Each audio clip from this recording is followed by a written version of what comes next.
113 Jakarta, Bapak Ibu Sudiana. Yang saya hormati para wakil kepala sekolah, Bapak Ibu guru dan pegawai tata usaha SMP Negeri 113 Jakarta.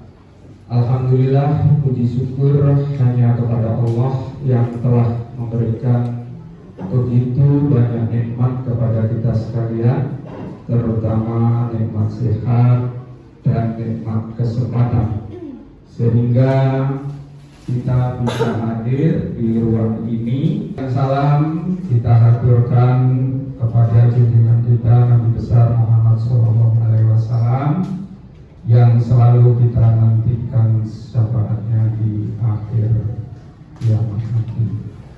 Bapak Ibu yang saya hormati, mohon izin pada hari ini kegiatan PKKS akan mencoba untuk menyampaikan informasi perencanaan kinerja sekolah untuk periode yang akan datang berdasarkan dari rekomendasi rapor pendidikan di SMP Negeri 113 Jakarta 22 sebagai pengganti Permen Pan RB nomor 8 tahun 2021 tentang pengelolaan kinerja pegawai aparatur sipil negara. Dan yang terakhir, hasil kerja dan perilaku kerja pegawai. Itu dasar hukum dalam penilaian kinerja sesuai dengan yang diharapkan dalam PMM kita. Untuk itu kami sebagai pimpinan di SMP Negeri 113 Jakarta ingin mencoba mengurai tentang masalah-masalah yang harus kita benahi segera untuk kita lakukan perbaikan.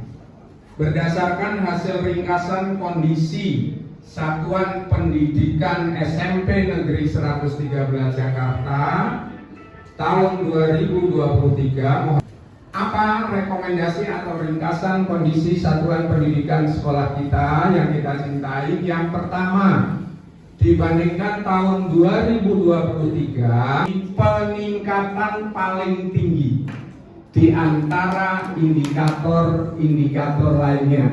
Tepuk tangan dong untuk kita semua.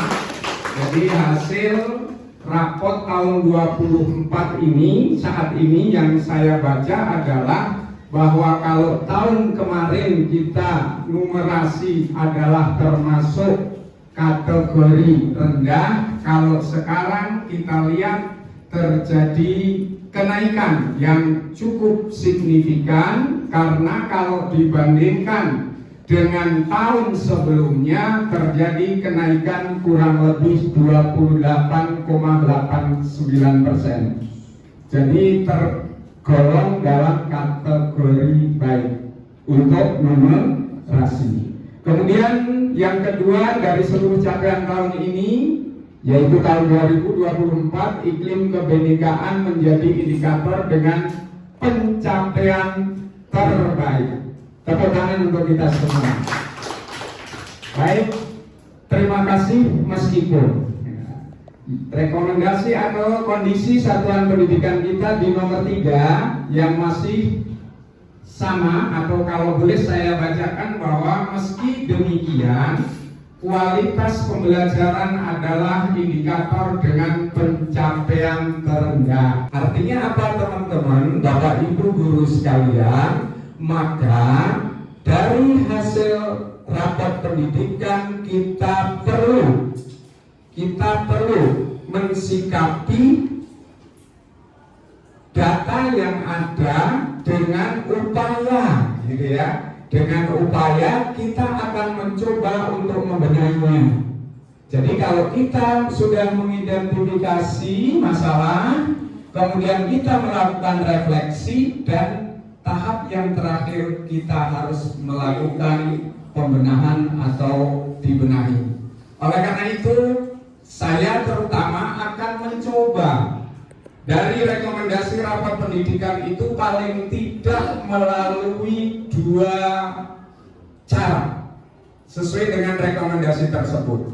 Pertama, kami dan pendidik tentunya Bapak Ibu guru akan mempelajari tentang manajemen kelas sebagai bagian dari kualitas pembelajaran. Artinya kita bersama berkolaborasi, bersinergi untuk sama-sama belajar tentang bagaimana kita untuk meningkatkan kualitas pembelajaran.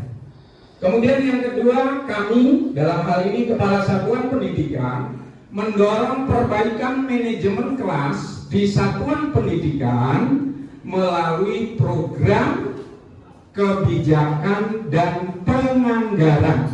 Ini sudah kami coba pada bulan yang lalu dengan melaksanakan IHT yang tentunya nanti akan kita tingkatkan pelaksanaannya sehingga Bapak Ibu guru betul-betul menguasai media dan cara untuk memberikan layanan pembelajaran sesuai yang diharapkan.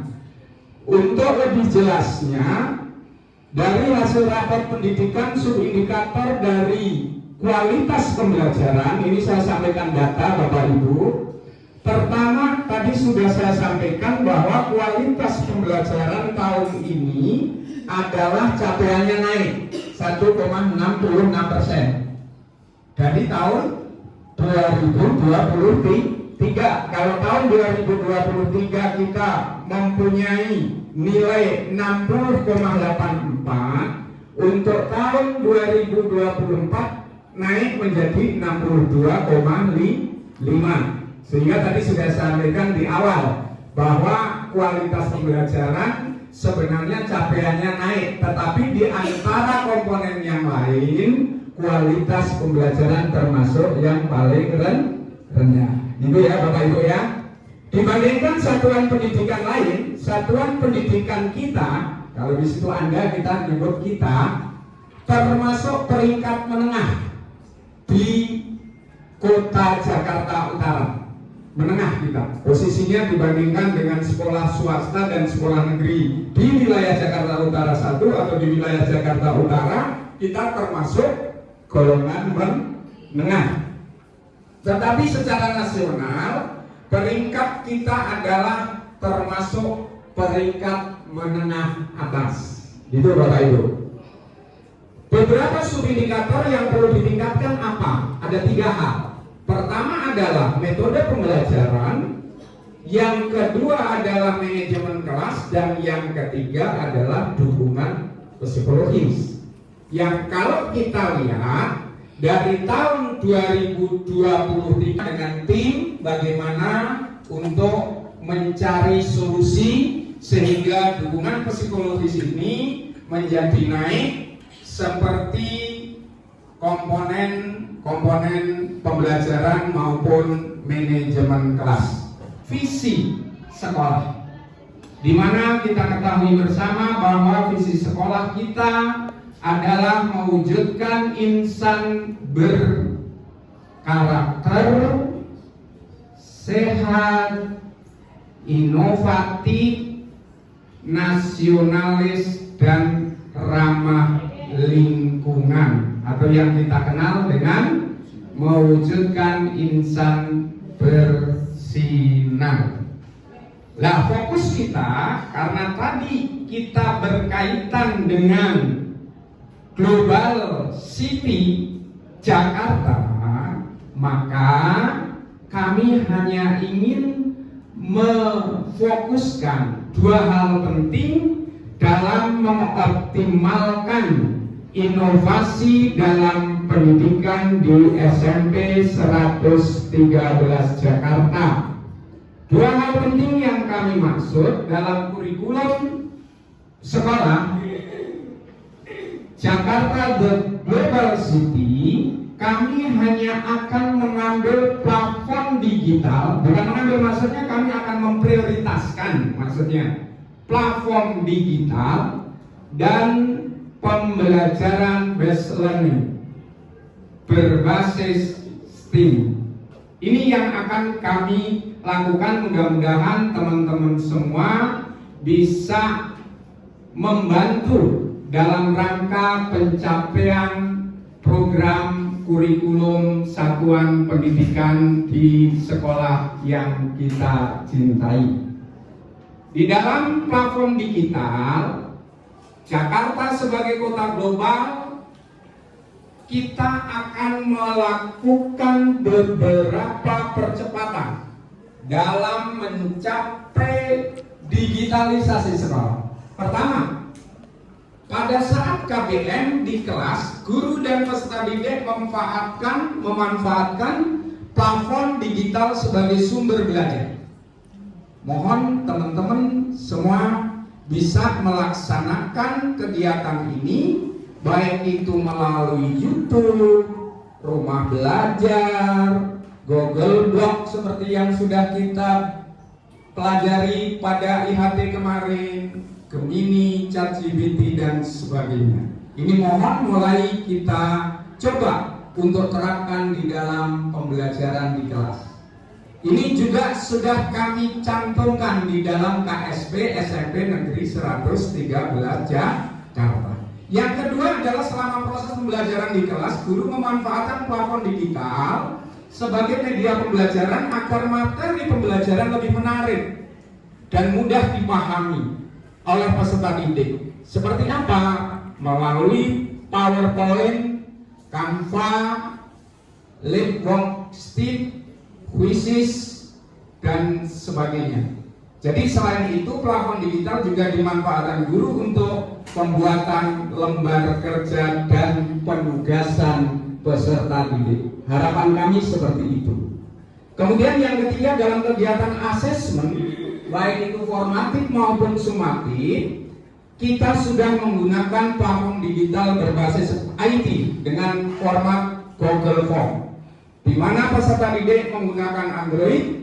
Mereka menjawab soal tipe pilihan ganda tunggal, pilihan ganda lebih dari satu jawaban, benar salah, isian singkat, ataupun soal tipe menjodohkan. Ini juga sudah kita mulai pada saat asesmen tengah semester kemarin. Dan yang terakhir, pemanfaatan WhatsApp sebagai salah satu sarana komunikasi yang efektif antara guru dan peserta didik sebagai penunjang KBM agar lebih efektif dan efisien.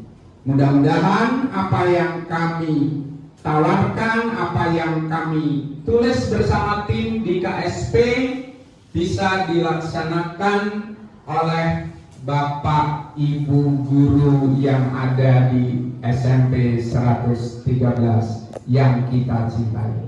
Yang kedua, proyek based learning berbasis STEAM.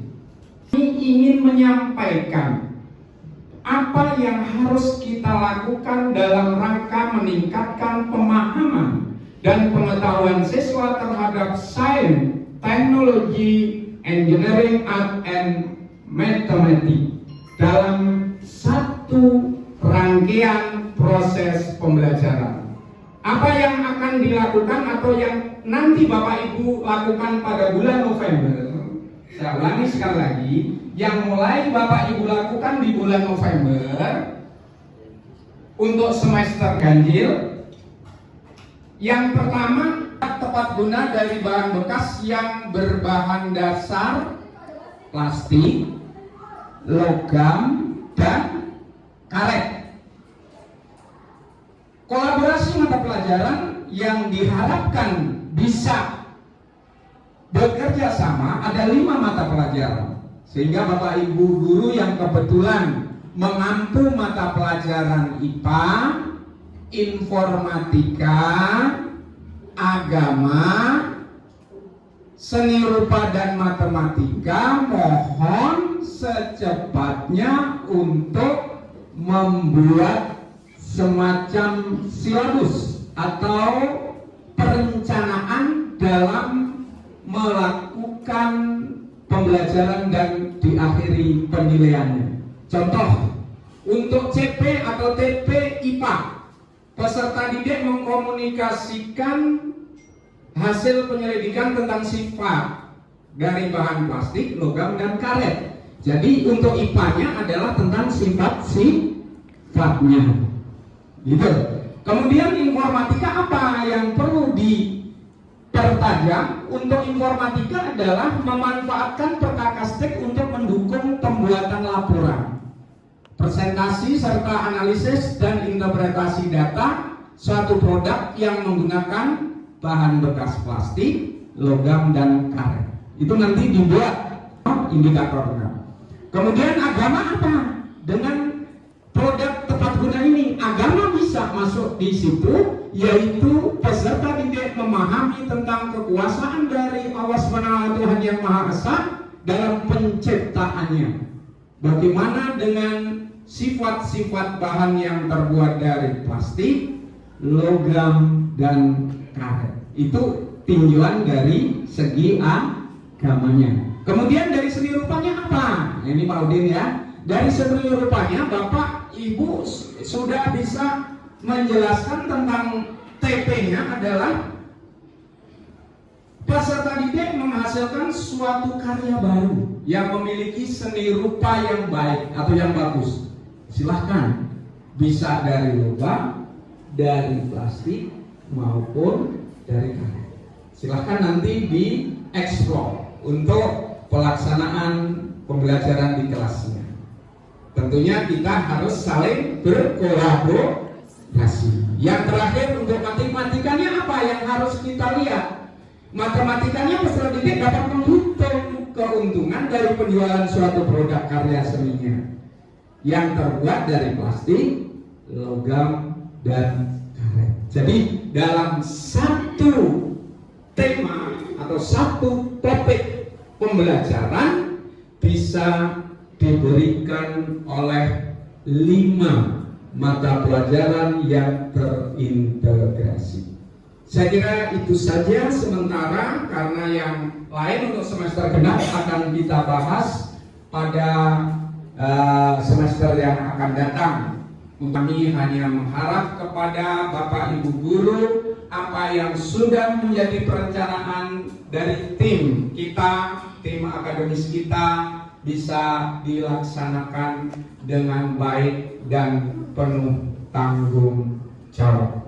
Terima kasih atas segala perhatiannya. Mohon maaf apabila ada hal-hal yang kurang berkenan. Sekali lagi, kalau mungkin nanti ada tanya jawab, kita berikan kesempatan. Terima kasih. Billahi taufiq wal hidayah. Assalamualaikum warahmatullahi wabarakatuh.